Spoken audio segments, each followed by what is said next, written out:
All right, Marisol. Yes. Marisol, where are you from? Where'd you grow up originally? I was born in Waukegan, Illinois, but I was raised in North Chicago, So northern suburbs of Illinois. Chicago. Yes. And so tell me how you grew up. You had both your parents when you were a kid? Yeah. But my mom and dad didn't have the best relationship.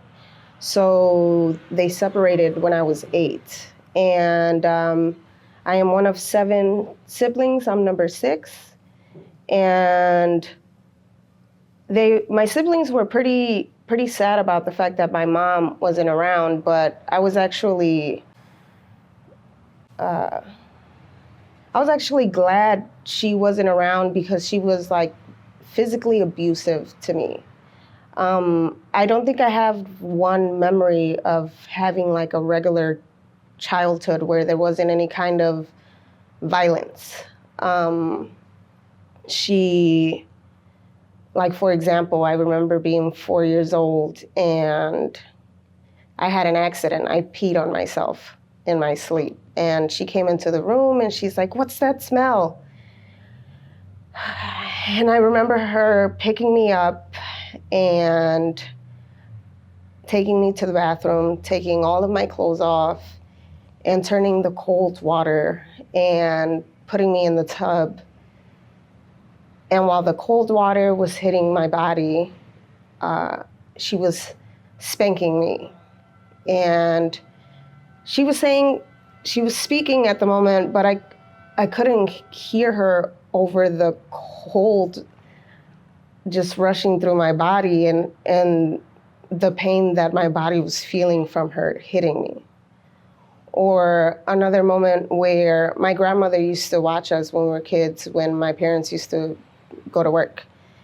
And I remember being like 5 or 6, and I was playing with the neighborhood children, and my grandmother must have said something to my mom. Maybe I did something wrong that day, who knows, I don't remember. But she came out of nowhere with a tree branch. And I just instantly felt like a burn on the side of my body. And I looked up and it was her, and she was like yelling, "What did I tell you?" And I had no clue what she was talking about. And she just continued to beat me from one side of the street to the other. And all of the kids were watching, and I just felt so embarrassed. So the abuse was for you or for all your siblings? It was mostly just me and my older sister. I never seen her use any kind of like violence towards my brothers at all. It was just me and my older sister.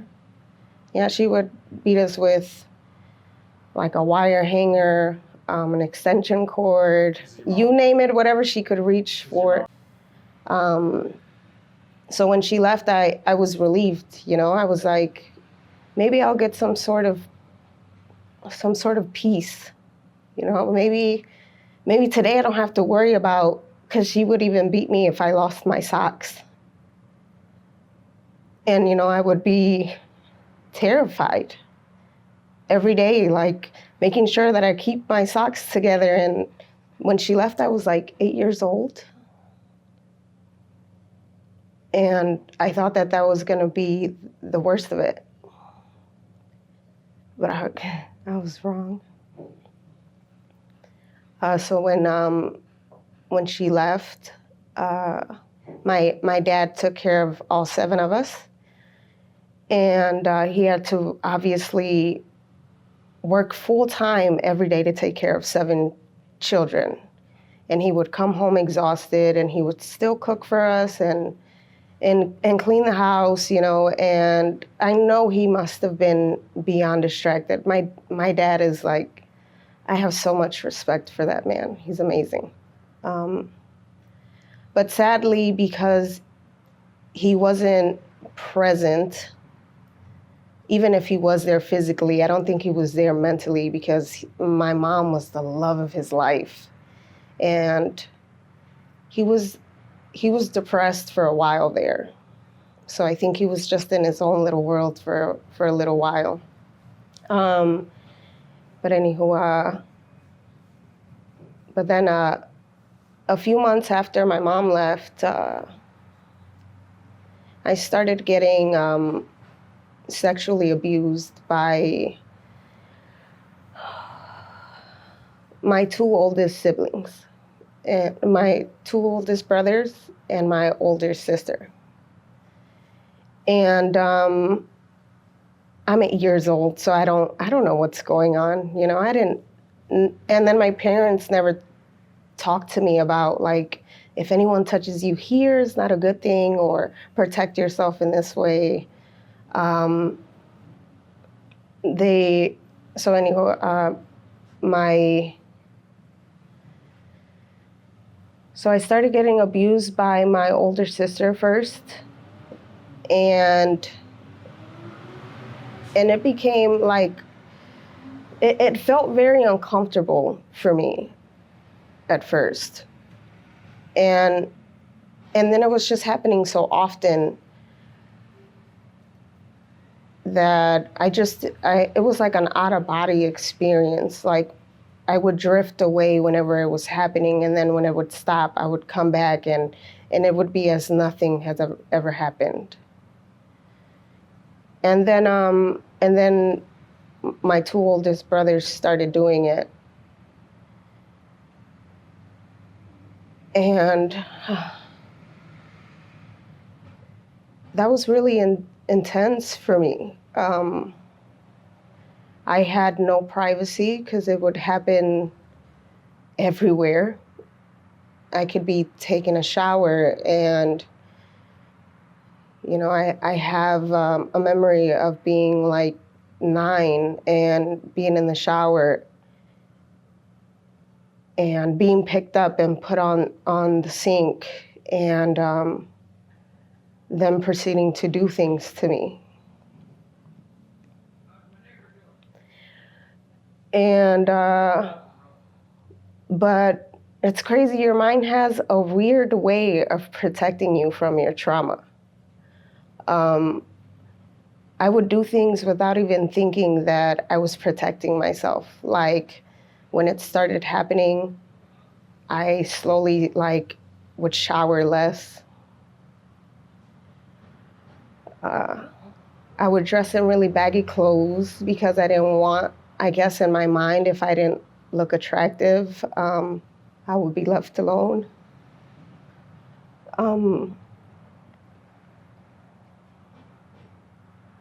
I remember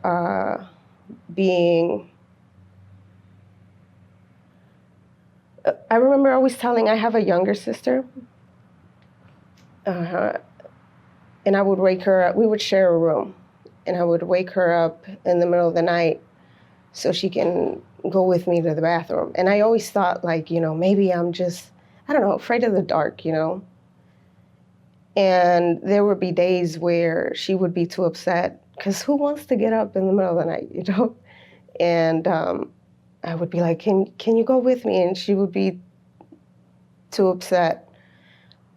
So I would say, okay. And I would watch her go back to sleep.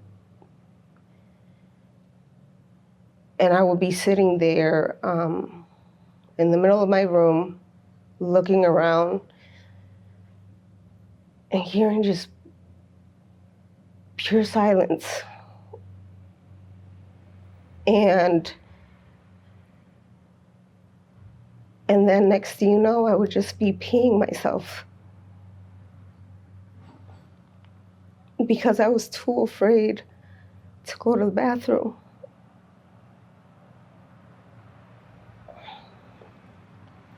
Because my siblings' room was next to the bathroom. And I knew that if I would go, I could disappear for a little while. And thank you.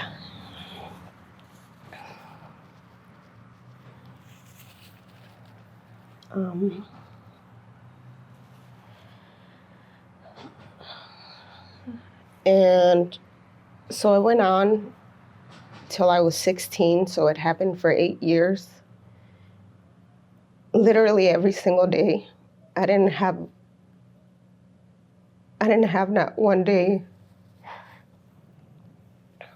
to breathe, I guess. And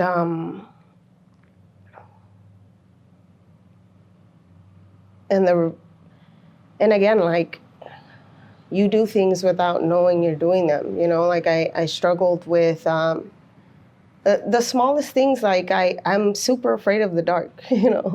I need to have some sort of light somewhere. Or for me, being an accomplishment is being able to sleep alone.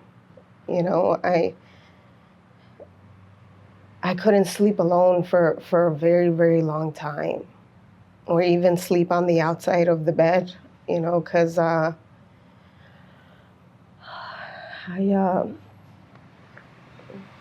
we had bunk beds, my little sister and she would sleep on the top bunk, and I would beg her all the time, please sleep with me. And I would sleep in between the wall and her, because if she was behind me, they wouldn't mess with me. But if I was on the outside of the bed, there would be days where I would wake up and I'm on someone's shoulder. And I'll just look back at my sister and she's sleeping, and then I'll just...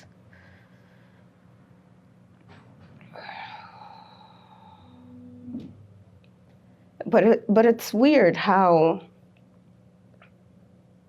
I could go into my siblings' room and they would do horrific things, and I would come out of the room as if nothing ever happened. Like, your mind it's a crazy thing the way it protects you.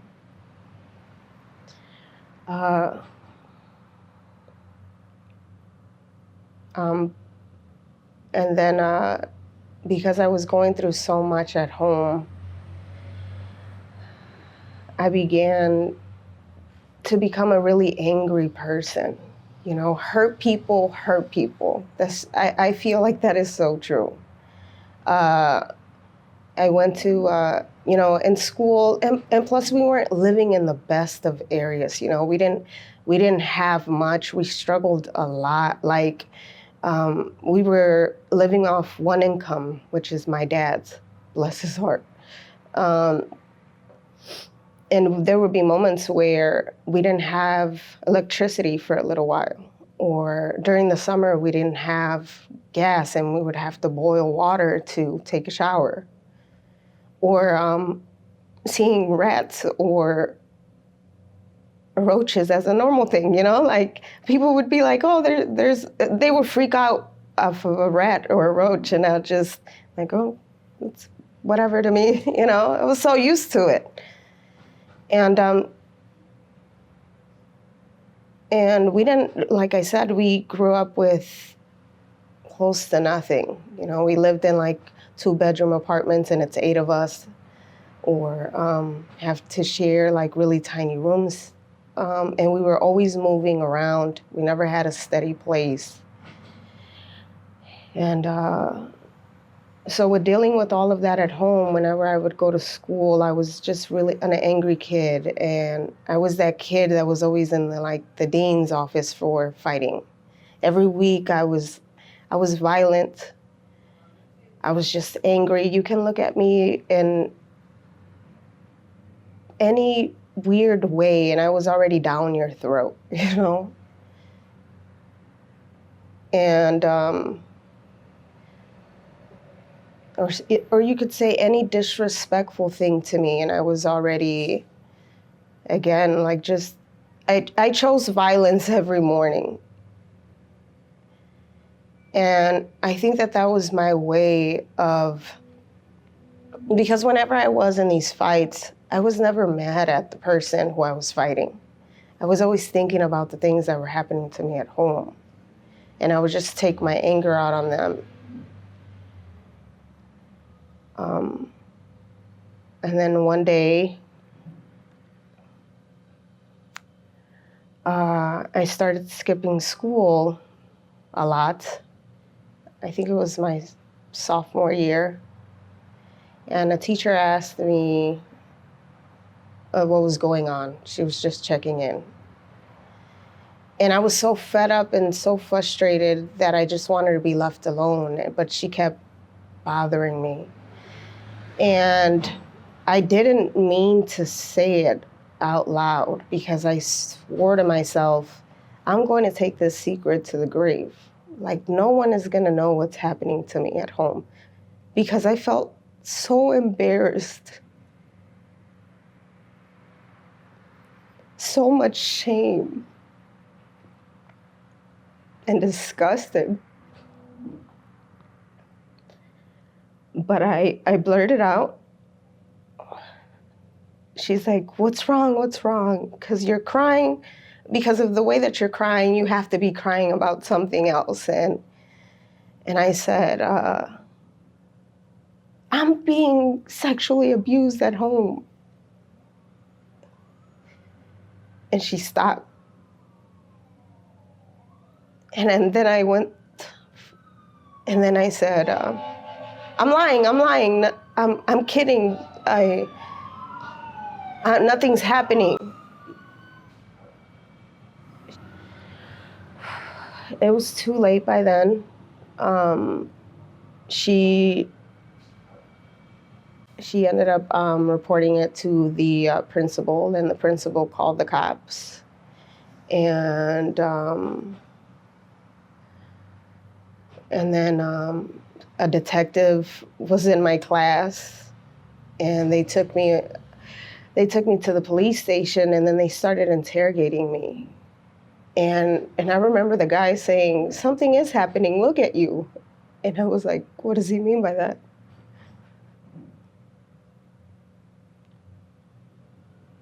But I remember I was dirty. My hair was full of grease. My clothes probably smelled, because when I was afraid to go to the bathroom and I would pee on myself, I would change, and I wouldn't shower in the morning because I would be too afraid to. And I would go to school like that. And he started asking me questions like, what is going on?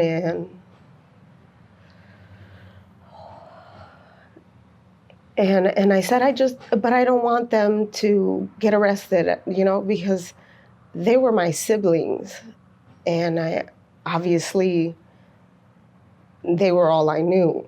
And we didn't have my mom. And we were all pretty close. And I didn't know the difference back then. Back then, I was just, they're my brothers and I love them and I want to protect them, and I don't want to get them in trouble.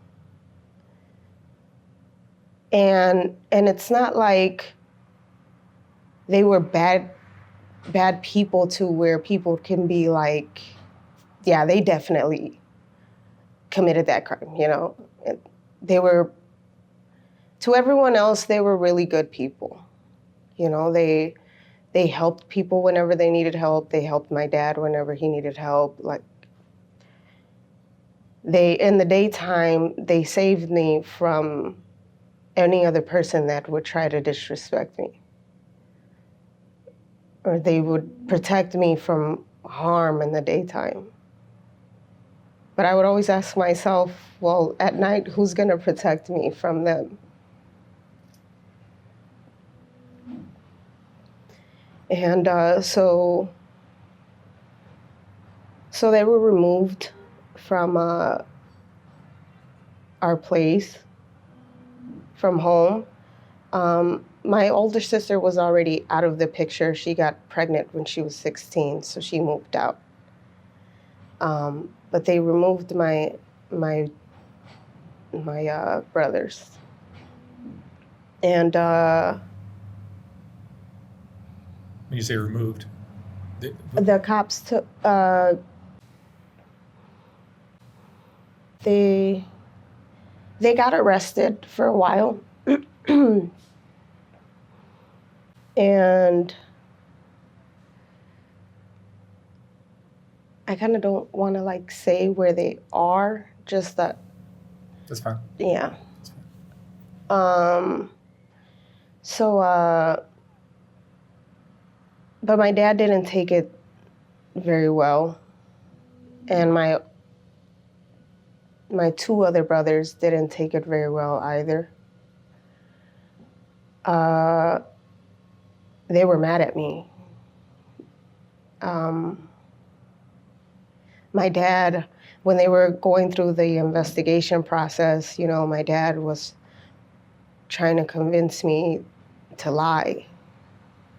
Because, I mean, I guess if I put myself in his shoes, we're both his children, right? And I don't have children, but I can't imagine how it must feel to see both of your children hurting. But it felt like he was supporting them and I wasn't getting any support at all. So because I didn't lie, I told them the truth. My dad and my other siblings stopped talking to me for a while. It went on like that for maybe about almost 3 months, where I was pretty much shunned. And I'm 16 years old, and I just blurred out the biggest secret of my life. And now I don't have anyone.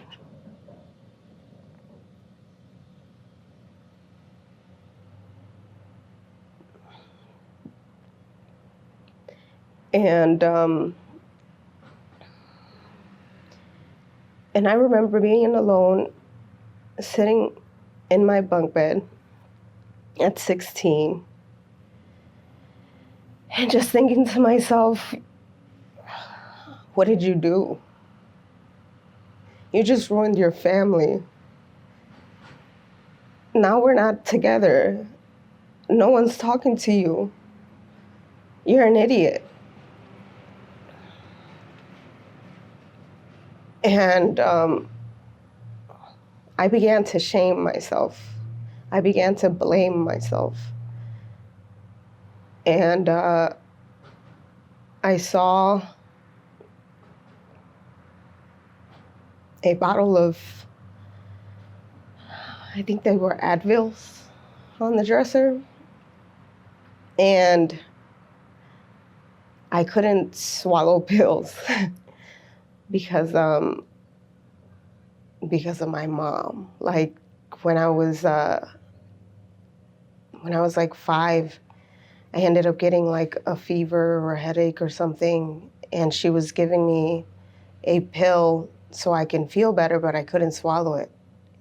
And I would say, Mom, I can't swallow this, you know, and she's like, well, I'm gonna continue to give you pills until you swallow one. So there I was in the kitchen just taking pills but I couldn't even swallow one, so I kept throwing them out. So when I looked at the bottle, I grabbed I took out 12 pills out and I crushed them. And I just took a bottle of water and down they went. And I just remember laying on the bed thinking, okay, everybody will be better off now. I won't be here anymore. And I won't have to deal with any trauma anymore. I just want to be at peace.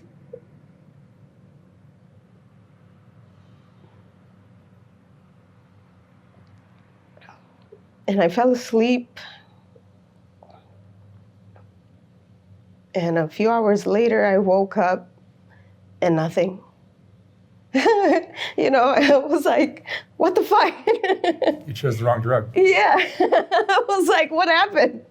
Why am I still here? But then I looked at myself in the mirror and I said, I'll never do that again. I said, that was silly. And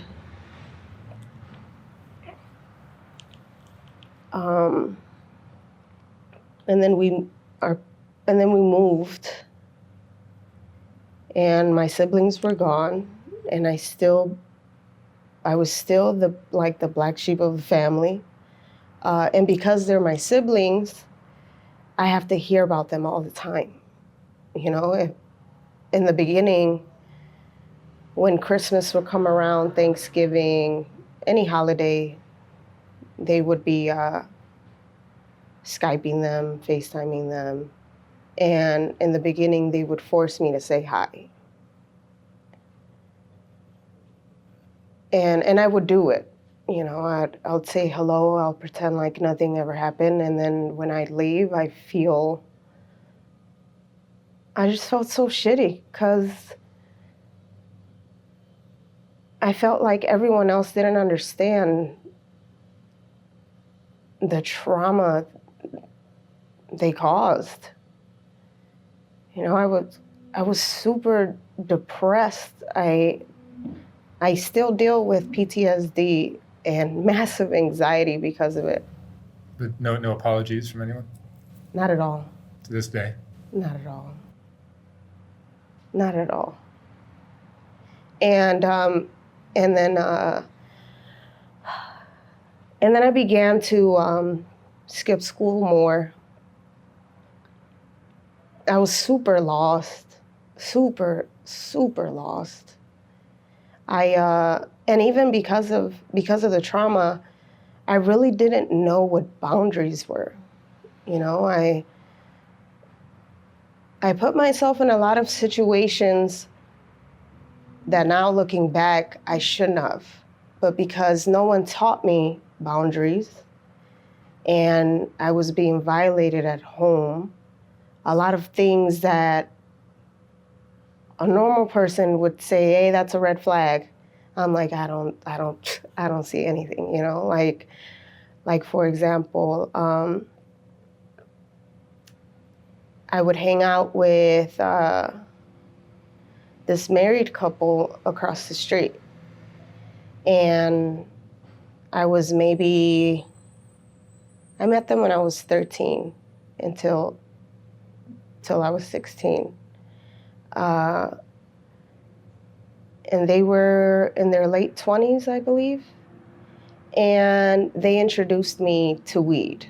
And I would smoke weed with them every single day.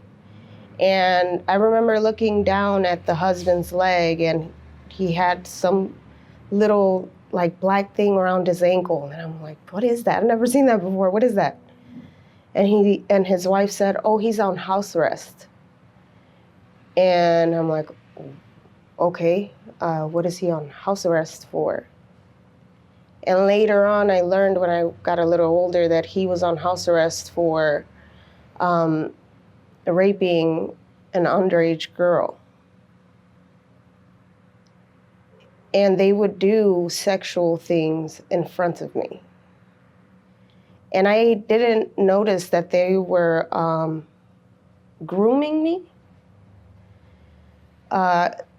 He never touched me, but she would always say sexual things around me, and then they would have sex in front of me. And then when I turned 18,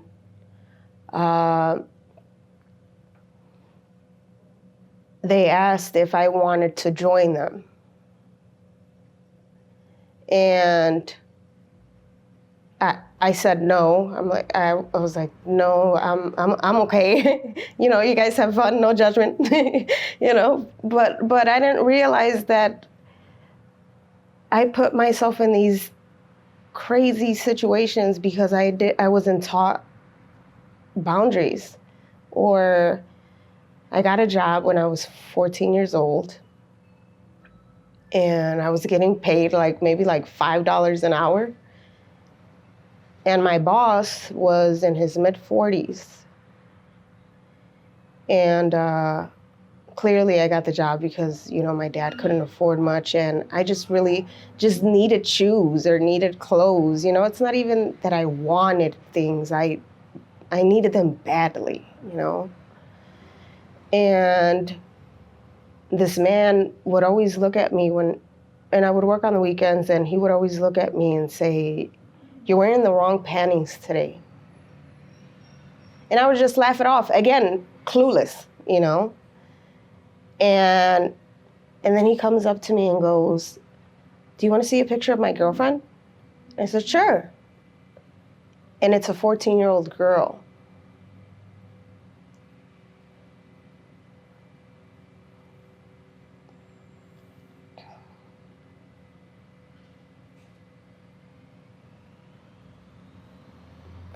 And then, sorry.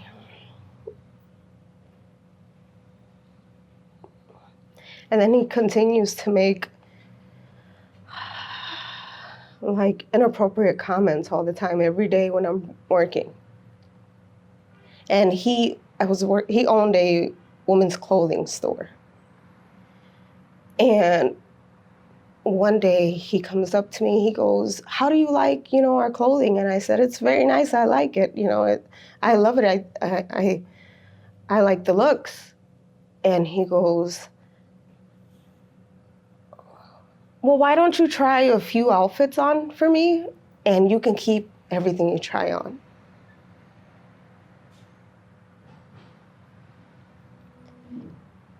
And me coming from a place where I don't have anything,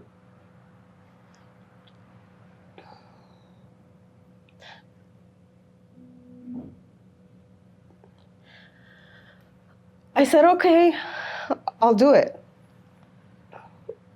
And then he calls the mall security guy over. And he's in his late 40s. And I'm in the fitting room, and I'm trying the clothes on, and I open the fitting room door, and they're both standing there, and they're asking me to turn around, and they're saying all these provocative things to me, and they start touching themselves, and I'm just standing there this is absolute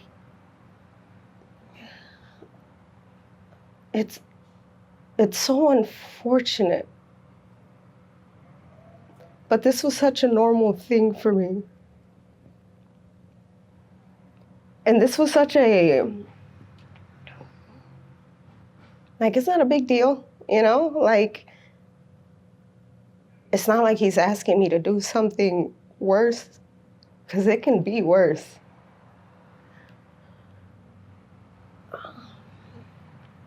And then I ended up quitting that job, and I never told my dad. I never thought to tell someone about this man. And then I met a guy when I was 16, and we started dating each other.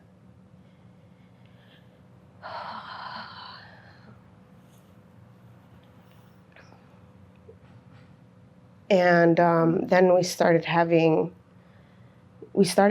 sex, but I didn't want to. And I didn't know that I can say no.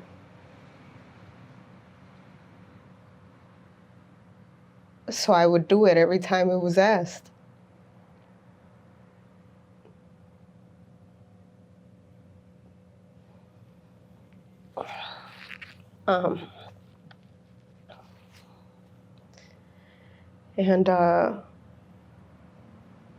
So life kept just going on, and that relationship became really abusive, verbally abusive.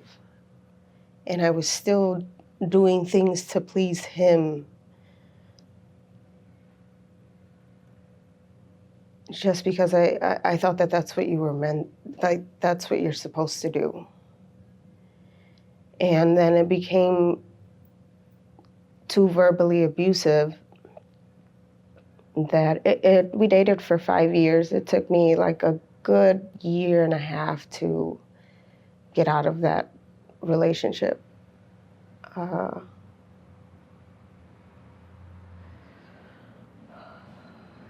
And then my depression and my PTSD started to get really bad. Like I would have nightmares every day. I would wake up like punching things. And now this is in my early 20s, I would go out and get drunk, like just shit-faced. And I would black out and I wouldn't remember anything. And I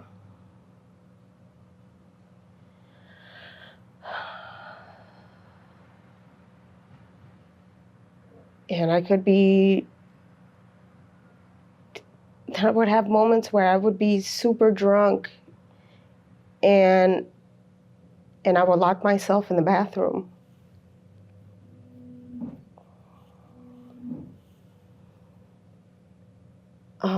Because I felt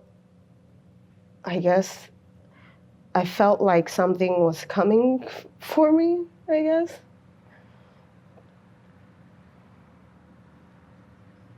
But it was my PTSD. I felt like this huge amount of fear. And I would just be sitting in the bathroom just rocking back and forth crying.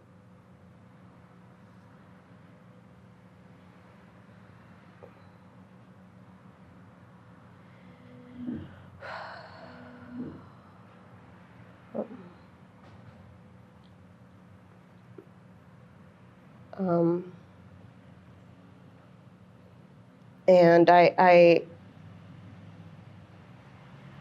was pretty bad for a while. And then one day, I remember waking up and just feeling like, okay, what are you doing with yourself? What are you doing with your life? And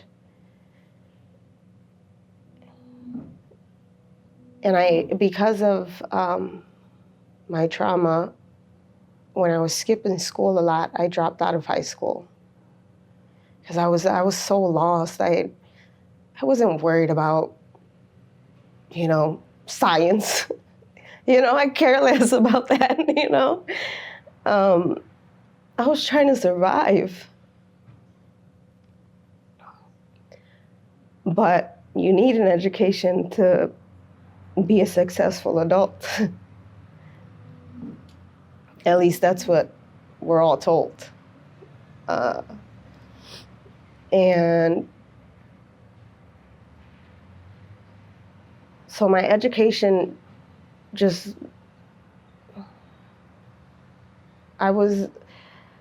system failed me in that department as well,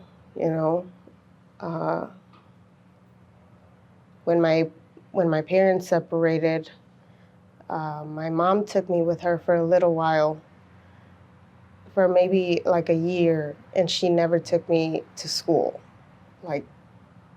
because she took me and my younger sister, so she used me as her babysitter.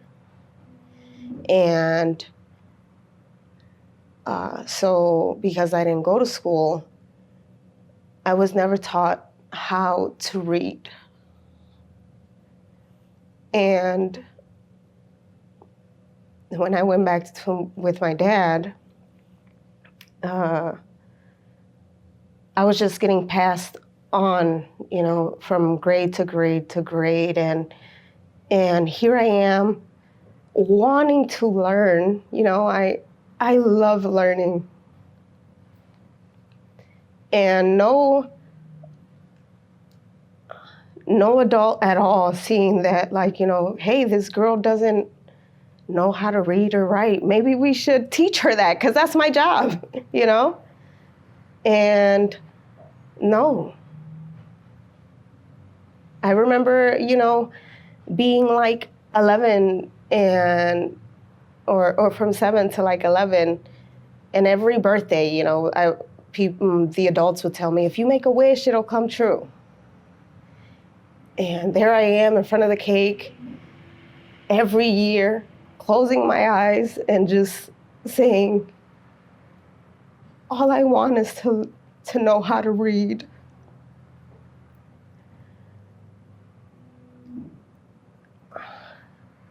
Because I wanted to progress.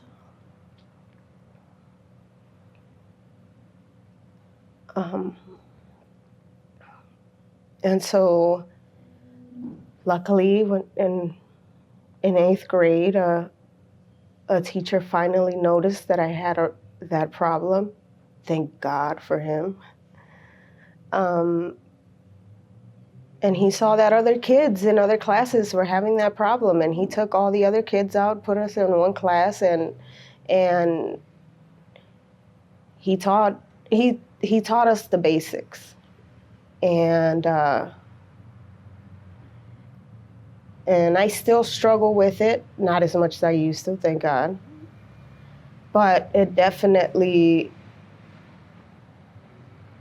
it made me feel like I couldn't amount to anything. And it has always made me feel like I'm stuck. And I so desperately want to learn.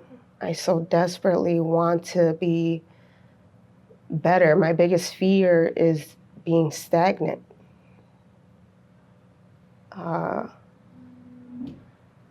So when I woke up that day and I asked myself, what are you doing? Like, snap out of it, it was like I was arguing with myself. I'm like, so you've been through hell and back, so fucking what? So your parents failed you, so what? So the school system failed you, so what? You're 21 years old now, do something about it. Or do you want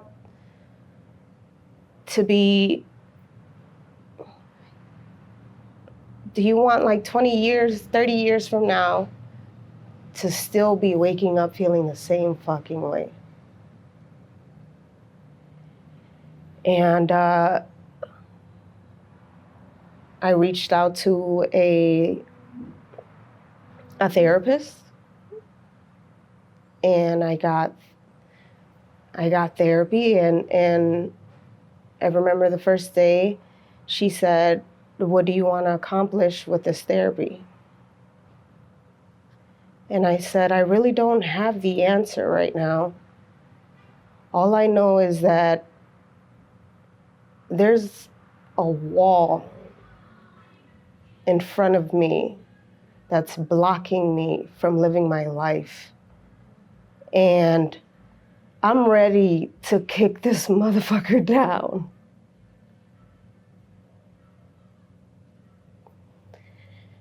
And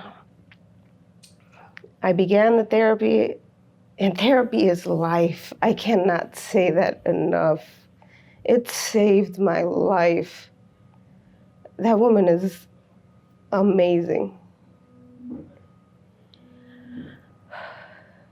And I learned boundaries, finally. And I learned how to fight for myself. And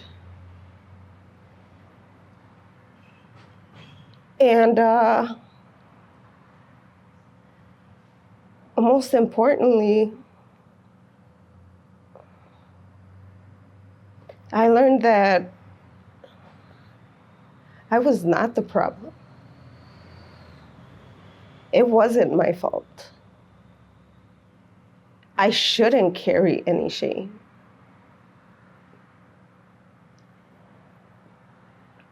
And then fast forward some years later, I think I was 27. And now I know how crazy this is going to sound. Whether it was a dream or actually happened, I don't care. I'll take it. I was sleeping and I felt like I woke up, but I couldn't open my eyes. And I don't know if you ever had that feeling when you're sitting in the backseat of a car and you're sitting next to the window and you close your eyes and you just feel the warmth of the sun and you can see your red eyelids, you know? Well, I was sleeping and that's exactly what I was feeling. And I just felt this warmth cover my body and this silence.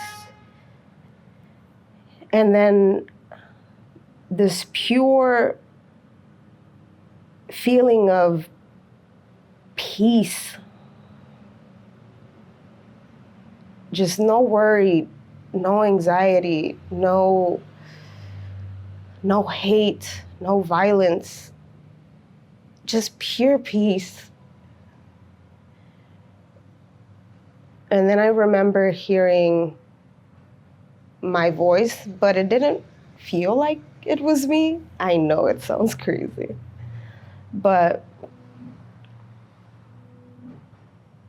it said to me, Mari, you've had enough.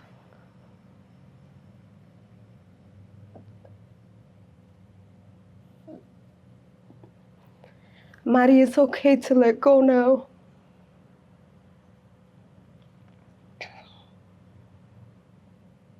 It's okay to move on.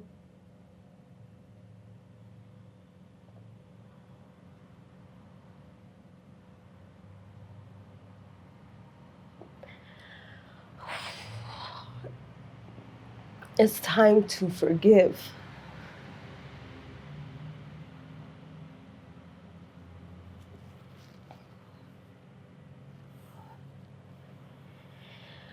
And I opened my eyes and I just started crying.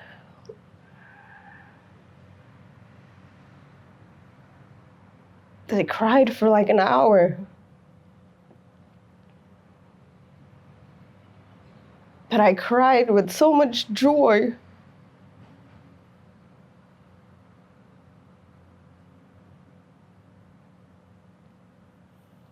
And at the end of that week, I wrote 2 letters.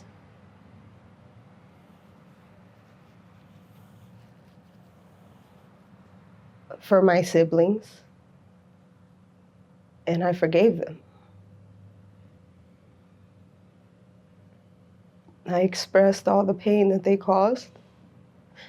I expressed that I know depression and PTSD and anxiety, they're like my friends at this point. But I also expressed that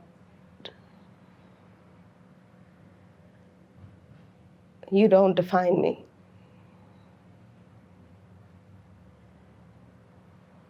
And I forgive you.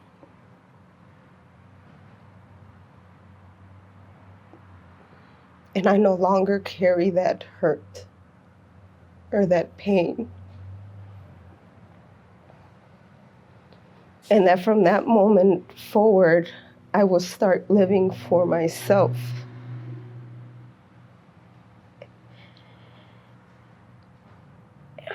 You know, I heard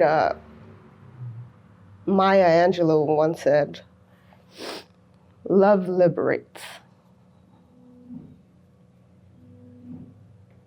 And I want to love myself each and every single day so I can liberate myself from all this trauma.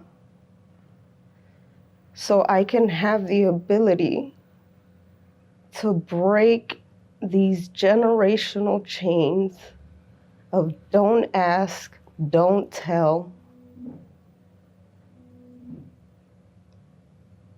and walk through life with a purpose. Because the only person that is stopping me from doing that is me.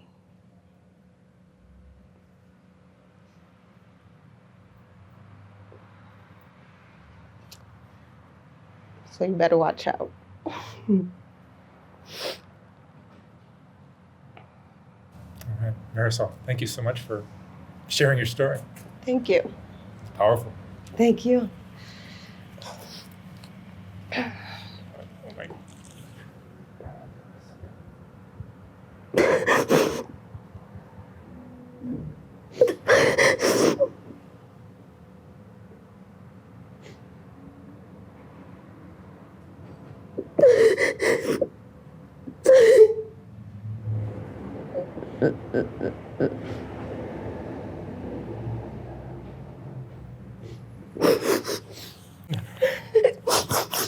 Thank you.